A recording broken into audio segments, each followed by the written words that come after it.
Welcome everyone to our first class on financial management. So, talking about financial management, you can understand financial management as such is derived from the two words finance and managing of that finance. That is called financial management. Now, the term this finance, when I hear the term finance, what this finance is all about. So, last semester you studied accountancy. In accountancy, you learned about why a company should maintain their bookkeeping record, what is the need for maintaining that record, and how that records maintenance ultimately help them to prepare their final statement, which is related to the balance sheet or P&L or fund flow or cash flow statement. So we learned about them. Now the question comes, yeah, we learned accountancy. So what is the need to learn finance? So when we say finance, what is basically finance? Finance is all about fund management. So when we say finance, finance is all about fund management. It's all about money management. So whenever we talk about the role of understanding how the money is coming into the business and how that money is going out of the business, then we need to understand the finance. So finance as a term which we use in our day-to-day life in any kind of scenario wherever the money is involved. So whenever or wherever money is involved, we use definitely a term called finance. So finance is all about fund management, and the art of working on or on this fund management is what we study in finance. So when we talk about finance, guys, finance I can divide into three parts. Your finance can be either personal finance, your finance can be either it can be personal finance, okay, it can be either public finance, your finance can be either personal finance or it can be public finance or it can be either private finance. So when we are learning the domain of finance, we need to learn this domain in perspective of different discipline. Either we talk in the term of micro level, in micro level financial management as an individual, how I'm managing my finances. So right now we all are struggling because of corona impact. So like you can, if you read articles in newspaper, you'll get to know x percentage of people right now again came into the poverty line, y percentage of unemployment rate has increased in the country, okay, the inflation rate of the economy has increased by z percentage. So whenever we are reading in around what all events are happening right now because of this not micro, it's macro economical pandemic, which has created such a situation for normal individuals like you, me, everyone. For us, the part of struggling become a very big sense. In that scenario, how as an individual I can work on my financial discipline, my financial obligations, the financial contingencies of my life. How can I prepare me and my family from uncertain situation if it can come, okay, during the course of the event. That is what we do in understanding or learning, that is called as private finance. So more into private finance, we learn when we study a subject called portfolio management. When you study the subject called portfolio management in third semester, so different university, different colleges give different name to the subject. Some say security analysis and portfolio management. Some say investment analysis and management. All that more or less means the same thing. It's all about as an individual how we can work on our financial obligations. That is what we do in private finance.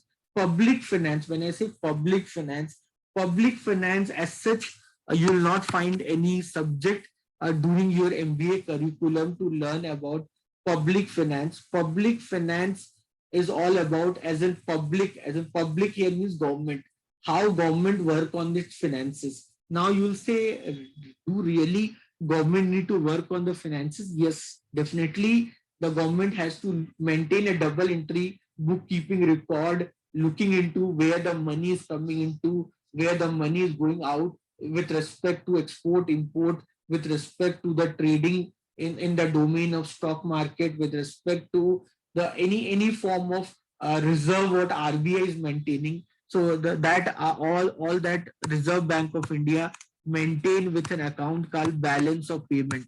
So the so economy of our country is being recorded into this macroeconomic bookkeeping record, which we call as balance of payment. So in balance of payment, we talk about balance of current account, balance of capital account, official reserve account. More about them we'll discuss when we'll study the subject called international finance in our third semester.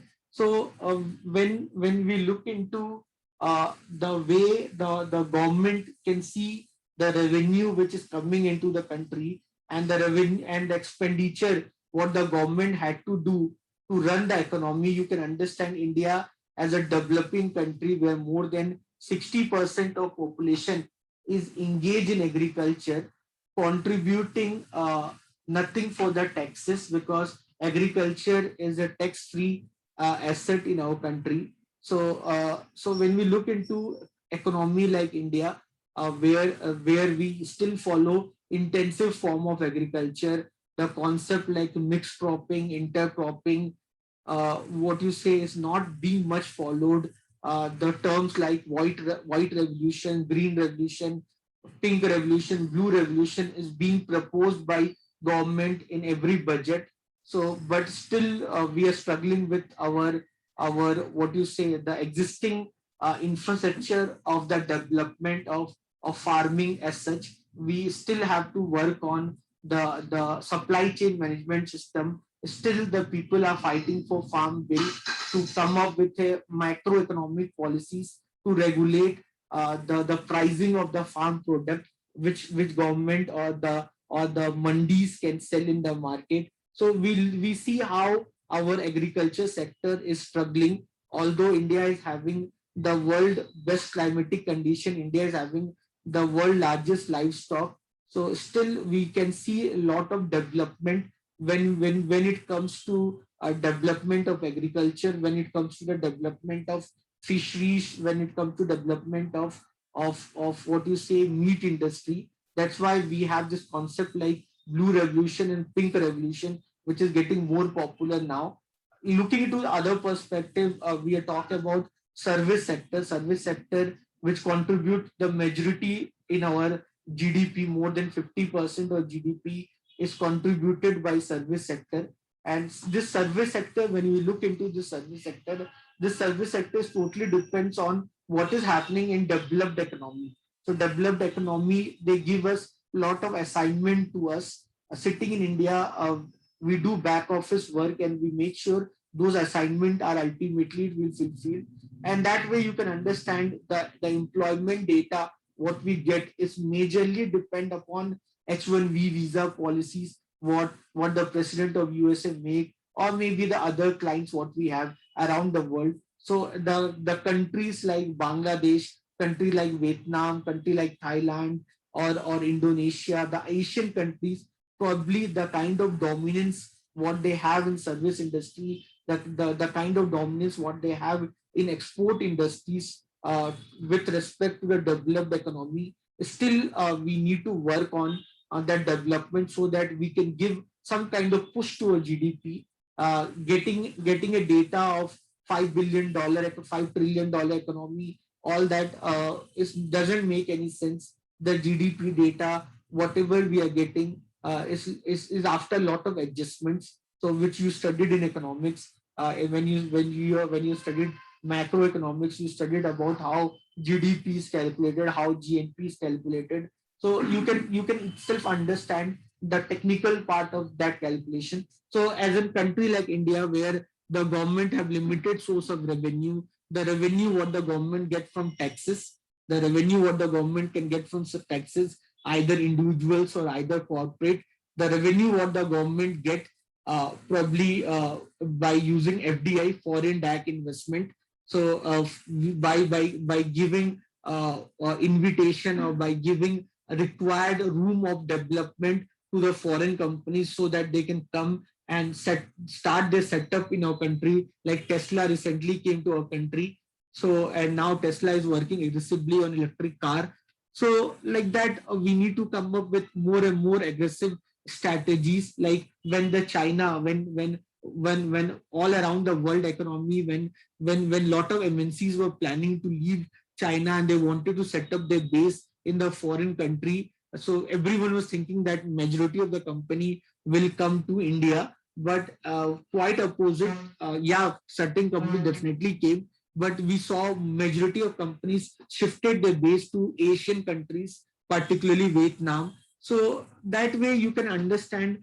Still, we are struggling with the generation of revenue, but when it comes to expenditure, the largest budget, when we look into the budget, the maximum allocation in budget expenditure is done by country like India. The India runs the world largest insurance policy. The in country like India runs lot of policies on employment generation, or or providing the basic amenities to the people, talking about financial inclusion, talking about development of all possible agri-based business, so that the end to end person can get the financial benefit, and as an economy, the whole economy will develop. So still we are struggling with that. So when we look into the management of this is what we study in the public finance. Okay, now going further, now when we talk about we wrote personal finance, public finance, sorry. Then the third thing is the corporate finance. The third thing what to study is the corporate finance. So private finance or personal finance is same thing only. And the third thing is the corporate finance. So when we say corporate finance is something what we need to give emphasis here when we're studying this subject called financial management. So here in this subject, we'll give more focus to corporate finance. So public finance, more or less, is more generic in approach that you can learn if you read everyday newspaper. Private finance, you'll study more when you study the subject called portfolio management. Right now, we'll focus more on corporate finance. So as a firm, as a corporate, how as a corporate, how they run their system. So when we talk about corporate, how a corporate raise money. So whenever a corporate raise money, either by equity or either by debt, what forms of risk they may involve while raising money by these forms, what are the avenues through which the funds can be raised, and once the fund can be raised, where the fund can be worked on. Once the funds are worked on, the whatever the project the firm for which the firm has raised money, so how they can work on the financial implication, and how we can measure the outcome of that financial implication by working on NPV, IIR, payback, ARR. We learn about them. We look into the different financial decisions made by the firm. Either they are liquidity decision, or either they are financial decisions, either they are investment decision, either they are working capital management decisions. So we look into as such as a corporate, as how a corporate can function, and why certain corporate becomes huge successful while the other failed. So there are a lot of, if you see, there are firms like IBM, which is existing beyond 100 years. We have Microsoft. So these firms which reach to second generation, third generation of the development, everything, either it's a firm, individual, government, everyone follow a life cycle. The life cycle can be lag phase. The life cycle can be it can be lag phase. So we have lag phase. So when we have lag phase, then after the we have lag phase, then we have something called growth phase or log phase, and then we have some kind of stationary phase, and then we have somewhat kind of maturity phase. About them you studied also in marketing management.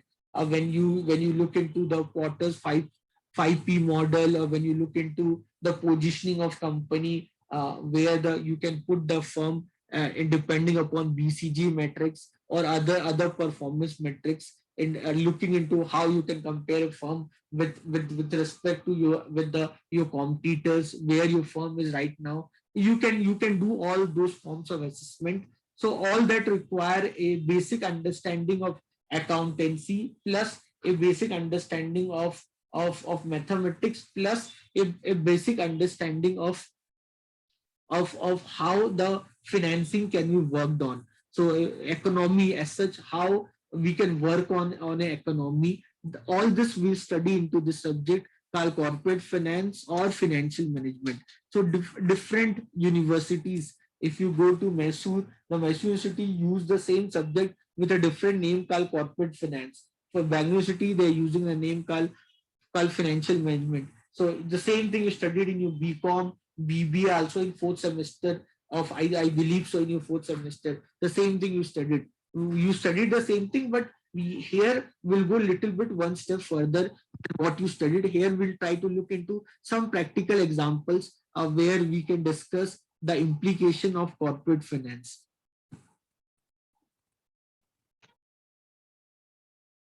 So I given you the basic idea about what the finance is all about.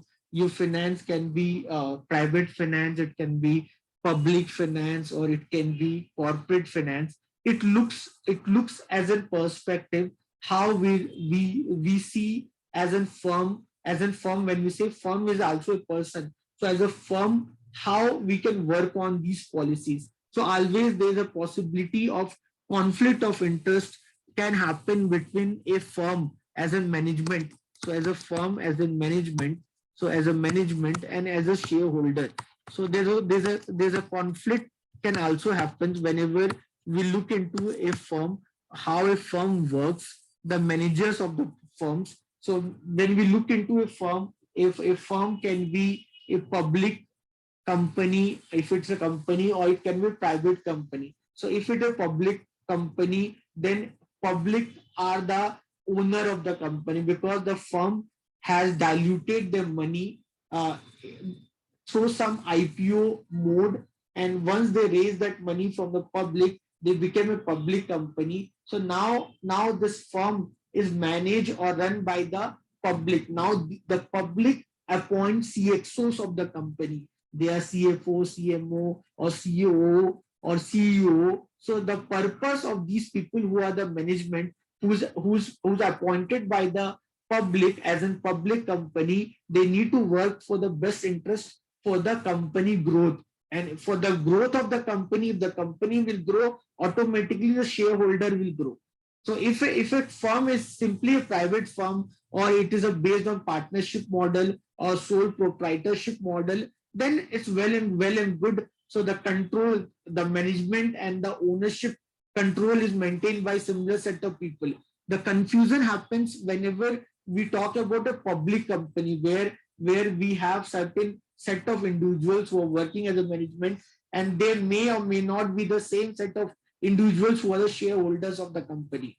So in that scenario, you need to know, or you need to work on the implication or the importance of corporate finance to look into the scenario, the cost what the shareholder can pay when there is a conflict of interest happens between the management and the shareholder of the company, which we discuss primarily with a term called agency cost. So when we look into the agency cost and the problem which can happen probably with the conflict of interest between the management and the shareholder, which we called as a agency problem. Because when we look into the perspective of shareholder always work with the sole objective of maximization of the shareholder wealth. So as in firm, how a firm can grow, if we look into a common objective, the goal, vision, the mission, the objective of the firm should be the maximization of the shareholder wealth.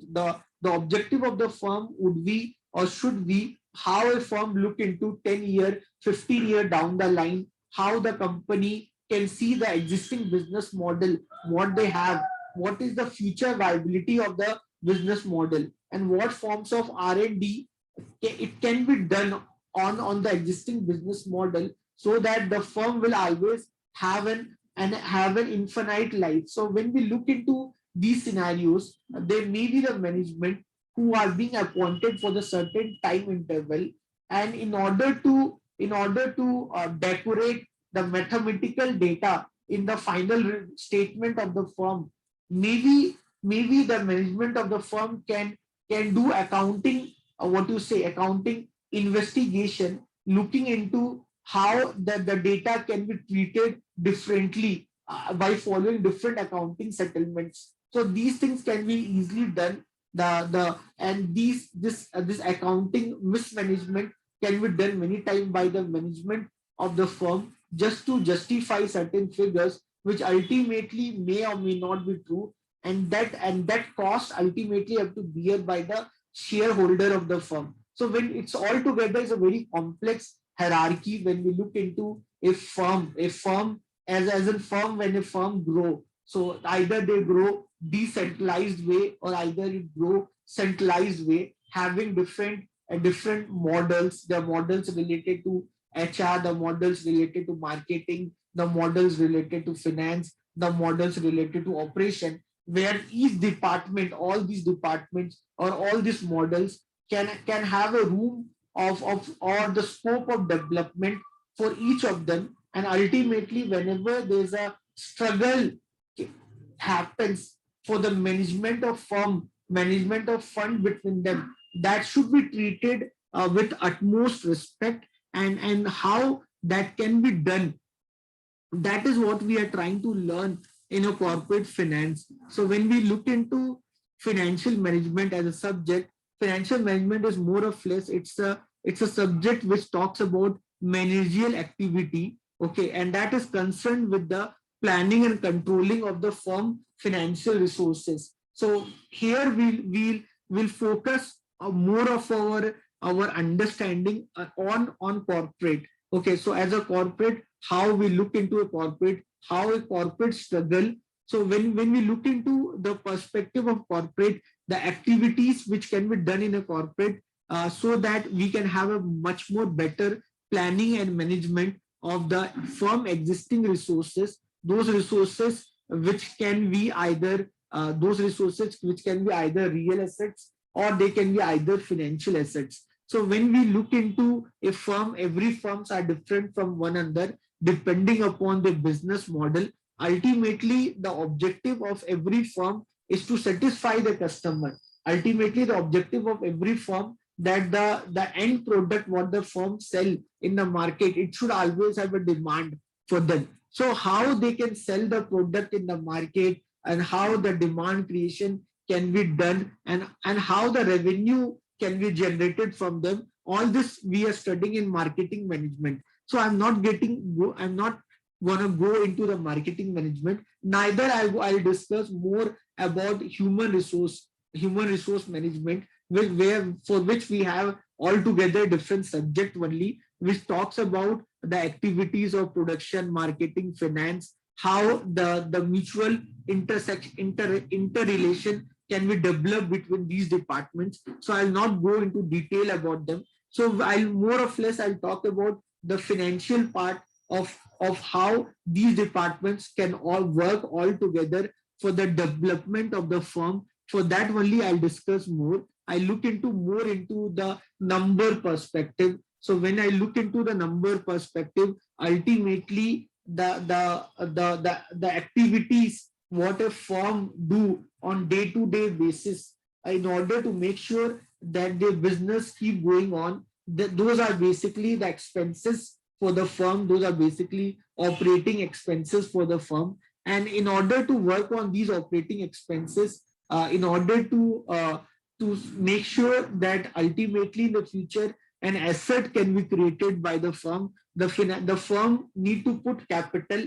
The capital can be their own capital, okay, or if the capital can be the liabilities or the debt what a firm can borrow from the market. So dual entity concept. So the individuals are different from the firm. So it's like again the liability for the firm. So from that liability, if you look into the left hand side of balance sheet, you have all the forms of liabilities. Ultimately, what the firm do, look, by considering these liabilities, the firm try to generate assets for themselves. When we talk about the assets of the firm can be real assets, they can be financial assets, Real assets can be of two types. They can be tangible real assets or they can be intangible real assets. So tangible real assets include the plant, machinery, office, factory, furniture, building for the firm. Intangible real assets includes their patents, copyright, technical collaboration, financial know-how. All these comes under intangible assets. So altogether, the left-hand side of the balance sheet should be equal to the right-hand side of the balance sheet. The kind of assets what the firm generate. So these assets, which are either they can be tangible in nature or they can be intangible in nature. You know that these assets what the firm have generated as in form of real assets. You know that depreciation and amortization of these real assets are done on periodic basis to get to know the real value of these assets. So these assets what the firm is having, the firm employ these assets in the operating activities, and while working on these operating activities, ultimately the sole idea of the firm is to maximize their shareholder wealth. There should be a creation of shareholder wealth. The firm should not look into as a perspective, as an objective, that they should always talk about maximization of the profit. Earlier, in many books like Adam Smith, Wealth of Nation, it was being talked that a firm should look into the objective of maximization of profit. But when we say profit, profit can be gross profit, profit can be operating profit, profit can be net profit. All these forms of profit are very different from one another. So the confusion or the question comes, which profit are you talking about? And again, when we say profit, profit is revenue minus cost. And when we say revenue, we many times to calculate revenue, we take into consideration the credit sales.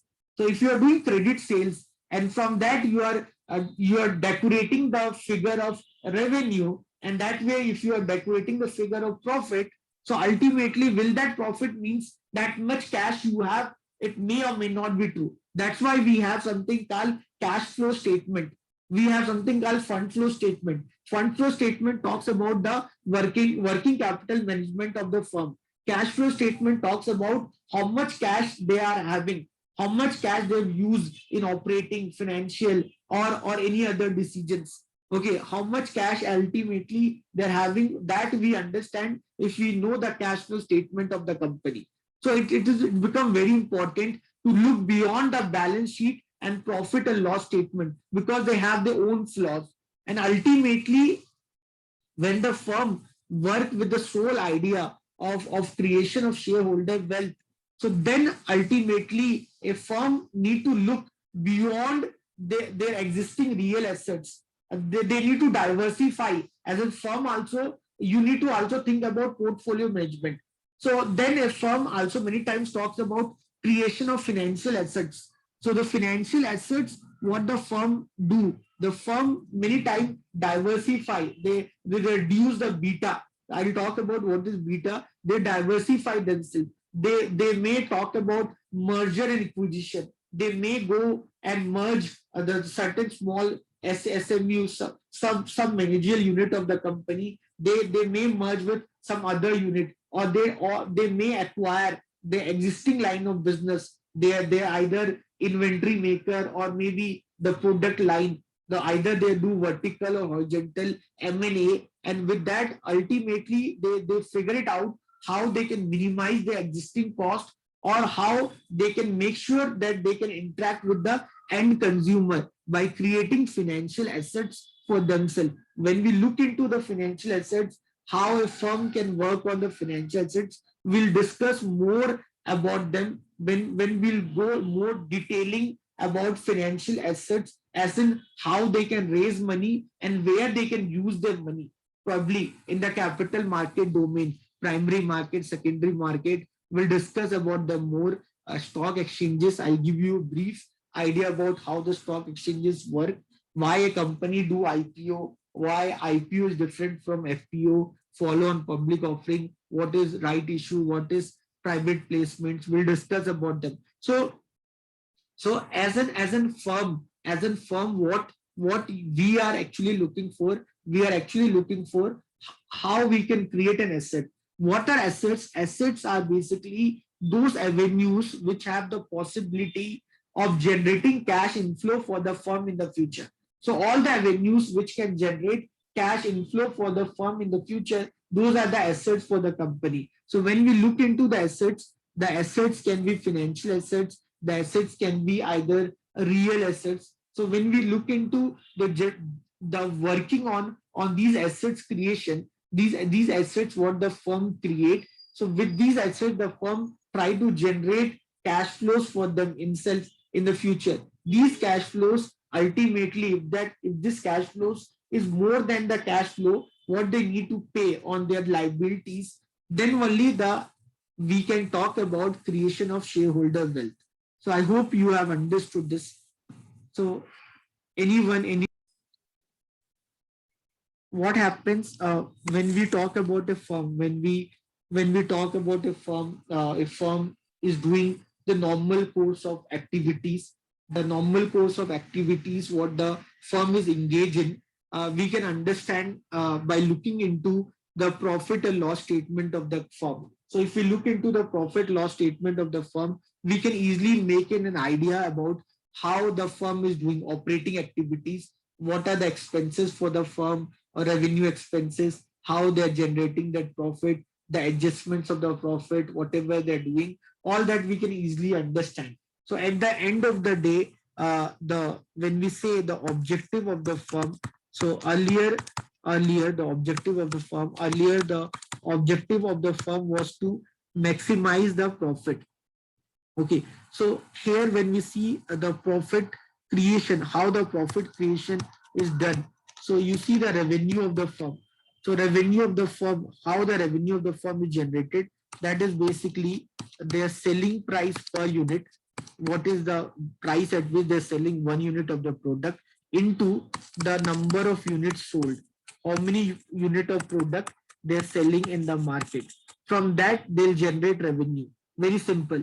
And from this revenue, when we talk about this revenue, from this revenue, if we subtract the cost, the cost can be of two types. Your cost can be fixed cost, your cost can be variable cost. So if I subtract total variable cost, so this total variable cost is nothing but it is variable cost per unit into number of unit they manufactured. So many times number of unit manufactured may or may not be equal to the number of unit what they sell in the market. So number of unit manufactured. So if you subtract the number of unit manufactured, if you subtract number of the product of number of unit manufactured into variable cost per unit, which we call the total variable cost from the revenue of the company. So then what we get, we call this as a contribution. We'll call this as a contribution. So when we look into this contribution, so contribution is ultimately it is an adjustment of the cost from the revenue. So once we do the adjustment of the cost from the revenue, then the figure what we get we call is a contribution. So revenue, guys, when we see revenue, what is revenue? Revenue is all about at what price you are selling your 1 unit and how many units you are selling in the market. Many times when we talk about transaction as a firm, many times you can do even credit sales also.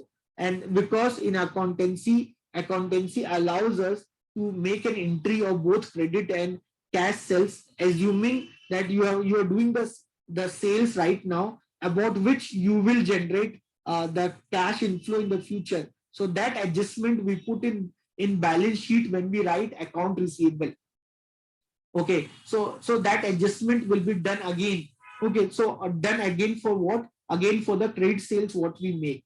So from the revenue, once we subtract our total variable cost, so this total variable cost nowadays companies are thinking very aggressively how they can work on the management of the total variable cost. So like after Second World War, the way the Japanese economy has developed by implying the terminologies of operation management like Kaizen, total quality management, lean manufacturing. They have done aggressive operation research management ideology they have implemented in their manufacturing setup. Ultimately, they tried or they worked on and how they can minimize their total variable cost. So if in MBA in your third semester, if you take a subject called production and operation management, you will study that operation management, how that operation management becomes such an important criteria. The terminologies of working on inventories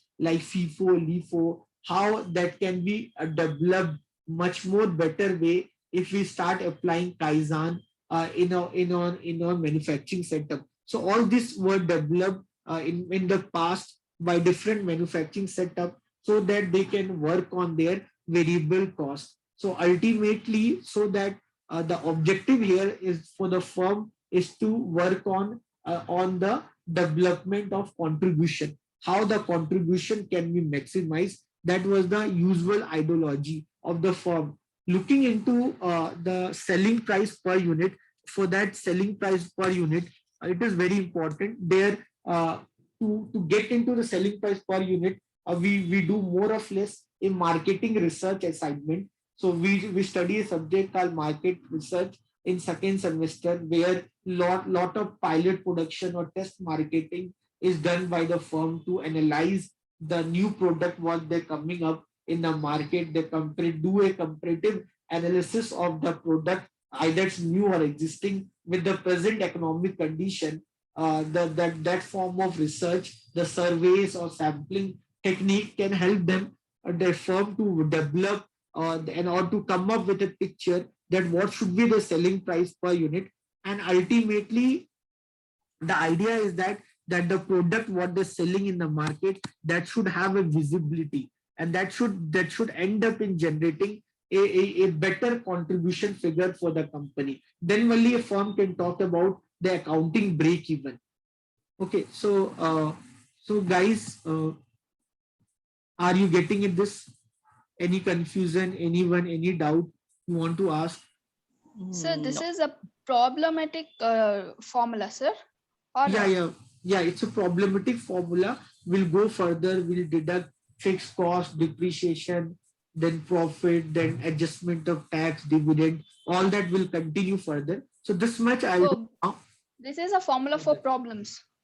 No, it's not a formula for problem. It's a basic understanding of a firm. Okay, When sir. you say a firm generate revenue, a firm generate a revenue, then how they generate the revenue, that I discussed about. Then they talked about subtracting. You generate the revenue, you should not start dancing, because to generate that revenue, you incurred lot of cost. Nothing in this world comes for free. So the cost what Yes, sir. incurred to generate that revenue, that cost can be fixed cost, it can be variable cost. So how you can work on the management of variable cost? In order to work on the management of variable cost, we need to talk about operation management. So if we have a better operation management, we can minimize our variable cost. So once you subtract the variable cost from the revenue, you get the contribution. Okay, sir. Any doubt, guys? No, sir. No doubt, sir. Vikas, any question?